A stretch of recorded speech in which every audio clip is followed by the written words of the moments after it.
거듭 말씀드리지만 손해를 보는 순간 끝나는 거예요. 이걸 모르기 때문에 주변에 전문가란 사람들 이야기만 듣고 투자하다가 돈 다 날리고 거지 되는 겁니다. 다른 건 다 필요 없고 앞에서 이야기한 두 가지만 기억하시면 풍족한 노후를 즐길 수 있습니다. 반갑습니다. 재테크의 근본적인 해결책을 핵심만 전달해드리는 배수장입니다. 노후에 1억 원이라면 큰 돈일 수도 있고 아닐 수도 있죠. 그냥 은행에 넣어놓고 월 200만 원씩 빼서 쓴다고 하면 4년이면 없어질 돈이니까요. 막막하죠? 100세 시대라고 하는데 4년 만에 돈이 없어진다면 남은 몇십 년은 어떻게 해야 할까요? 노후에 1억 원이 있다면 자산관리 어떻게 하고 싶으세요? 우리가 알고 있는 몇 가지를 이야기해 보도록 할게요. 보험회사 즉시연금 가입하고 연 500에서 600만 원 정도 받는 방법도 있을 거고요. 지방에 있는 부동산을 구입해서 월세를 받는 방법도 있을 겁니다. 30에서 많으면 50 정도는 받을 수가 있겠네요. 은행에 예금해놓고 이자만 받는 방법도 있을 거고요. 그럴 때는 이자가 너무 적죠. 사실 이자로 생활하는 거는 좀 불가능할 것 같아요. 우량주에 넣어놓고 배당금을 받을 수도 있겠네요. 월 30만 원에서 많게는 50만 원까지도 가능할 것 같아 보입니다. 그런데 주식이 떨어지면, 즉 해당 주식의 주가가 떨어지면 좀 불안하겠죠. 원금 손실이 발생할 수도 있는 거니까요. 여기까지가 우리가 생각할 수 있는 가장 일반적인 방법인 것 같아요. 노후 자산관리, 즉 여기서 중요한 건 돈이 줄어들지 않는 겁니다. 연금화 시키는 것이 중요하다는 거죠. 그럼 리스크를 줄이면서 적절한 수익을 낼 수 있는 방법이 있을까요? 있습니다. 딱 두 가지만 알면 됩니다. 그 두 가지를 이야기하기 전에 더 중요한 내용을 짚고 넘어갈게요. 몰빵 투자 절대 안 됩니다. 투자에서 리스크를 줄이는 가장 확실한 방법은 몰빵 투자를 하지 않고 최대한 여러 군데로 쪼개서 투자하는 거예요. 우리는 이러한 투자법을 분산 투자라고 이야기를 하죠. 익히 들어서 알고 있지만 참 실천이 쉽지 않습니다. 사람의 욕심은 끝이 없고요. 마음에 드는 무언가가 있으면 그곳에 몰빵하고 싶은 건 어쩔 수 없으니까요.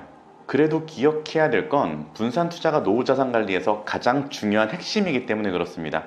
나 자신을 너무 믿지 말고 남도 너무 믿지 말고 적당히 분산하세요. 그래야지만 내 자산을 지켜낼 수가 있습니다.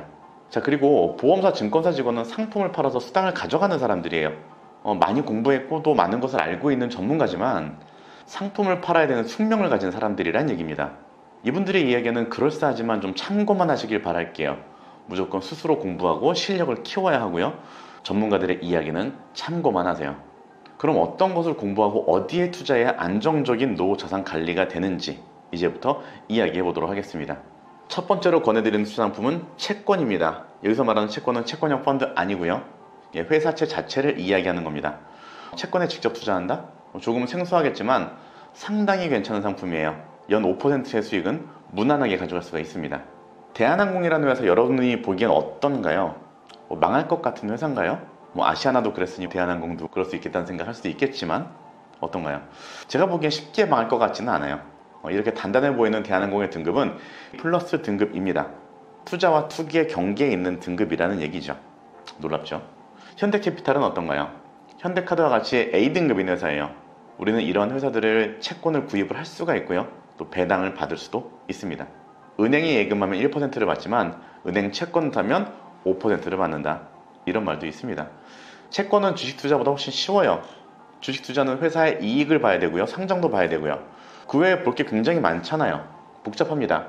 그런데 채권은 말 그대로 망할지 안 망할지만 보면 돼요. 회사가 살아있으면 수익을 주니까 회사가 망하지만 않으면 되는 게임인 겁니다. 그렇다고 채권 투자가 엄청 쉽다는 얘기를 하는 건 아니에요. 충분히 공부하고 접근을 해야 합니다. 그래도 주식 투자보다는 훨씬 쉽고 안전하다고 이야기 드리고 싶네요. 책 하나 소개해 드릴게요.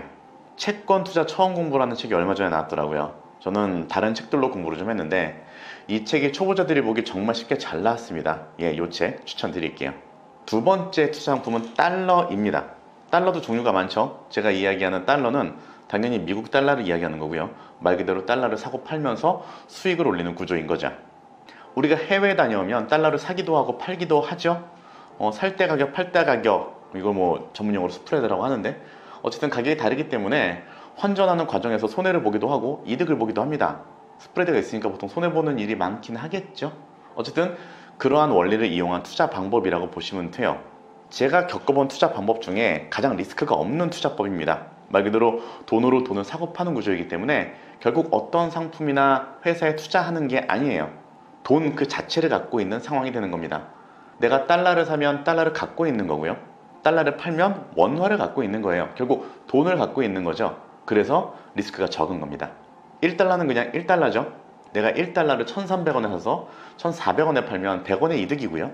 1,400원에 사서 1,200원에 팔면 100원 손해지만 1,200원일 때 팔지 않고 뭐 해외 직구로 물건을 사거나 뭐 해외여행 갈 때 쓴다고 하면 전혀 손해가 아닌 거죠. 미국에서는 그냥 똑같이 1달러는 그냥 1달러니까요. 예. 이게 가능한 이유는 결국 돈 자체를 서로 교환하는 거기 때문에 가능한 겁니다. 하루에 움직이는 환율 변동폭이 크지는 않아요. 뭐 막 무슨 주식이나 채권처럼 몇 프로씩 움직이고 그런 게 아니잖아요. 그래서 하루에 0.1%의 수익을 목표로 하면 어렵지 않습니다. 하루에 0.1%의 수익을 한 달에 10일 정도 먹는다 해도 한 달이면 1%고요. 1년이면 12%의 수익을 낼 수가 있는 거죠. 저도 이 투자법을 알게 된 이후 소액으로 계속 투자를 해오고 있는데요. 생각보다 재밌습니다. 수익도 쏠쏠하고요. 아까 얘기했던 것처럼 환전 수수료 스프레드 때문에 수익 내기 힘들지 않냐 그렇게 생각할 수도 있는데 저도 처음에 그렇게 생각했습니다. 근데 환전 수수료 우대율 90%, 95% 이렇게 받을 수 있는 방법이 많더라고요. 달러 투자 관련해서는 우리나라에서 박성현이라는 분이 가장 유명해요. 저도 이분 유튜브를 보면서 이 내용을 배웠고요.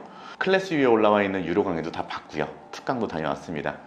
나는 주식 대신 달러를 산다라는 책을 권해드릴게요. 분산 투자, 채권 투자, 달러 투자 이 세 가지만 알면 노후 자산 관리는 완벽해집니다. 다른 거 기웃거릴 이유가 없어요.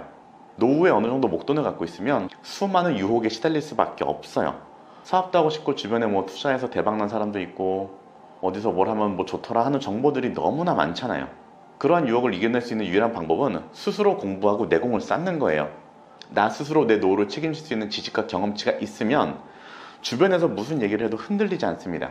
이 영상을 보는 모든 분들이 흔들리지 않은 단단한 내공을 갖고 또 그런 내공을 쌓게 되기를 바랍니다. 앞으로 돈 되는 정보를 쉽게 풀어서 꾸준히 올려드리도록 할게요. 다음 영상은 더 좋은 내용이 기다리고 있으니까요. 기대하셔도 좋습니다. 이번 영상은 여기까지입니다. 감사합니다.